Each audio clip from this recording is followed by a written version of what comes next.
हुन्छ 3 सूर्यमै 4 सूर्य फल्ने 4 सूर्यमा 5 सूर्य फल्ने के हजुर दाइ त्यस्तो पनि हुँदो रहेछ होइन एउटा अब कसरी फल्ने भयो भन्दाखेरि एउटा भूगोलको आधारमा हजुर दाइ होइन हाइटको आधारमा एल्टिट्युडको आधारमा फल्ने भयो हजुर दाइ जस्तै अब हुने त अब 700 देखि नै 2000सम्म 2500सम्म हुन्छ भन्छ हजुर दाइ होइन अब हाम्रो चाहिँ लगभग 1050 जति छ यहाँ लोङाटामा हजुर दाइ, हजुर। गर्मी ठाउँ पनि छ गर्मी ठाउँ पनि हो। फलिसकेपछि चाँडो हो, पाक्छ हो। पनि हो, होइन चाँडो हो। टिप्नु पनि सकिन्छ क्या हो अब लेकमा चाहिँ अलिक ढिलो फल्छ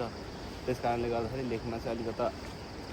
कम पाक्ने अनि त्यतिखेर व्यापार पनि सकिसकेको हुन्छ क्या प्रायः चाहिँ हजुर दाइ कलिलो कलिलो हुन्छ अब त्यहीँनिर तिमालमा फलेको कुराहरू अब काठमाडौँमा राम्रो फलिरहेको छ भन्छ होइन हजुर तिमालमा चाहिँ साउन्ड आएको कुराहरू काठमाडौँमा नो साउन्ड होला फलेको छ भन्छ कि त्यस्तो चाहिँ हामी हो दाजु त्यस्तो केसहरू छ कि त्यस कारणले गर्दाखेरि अब हेरौँ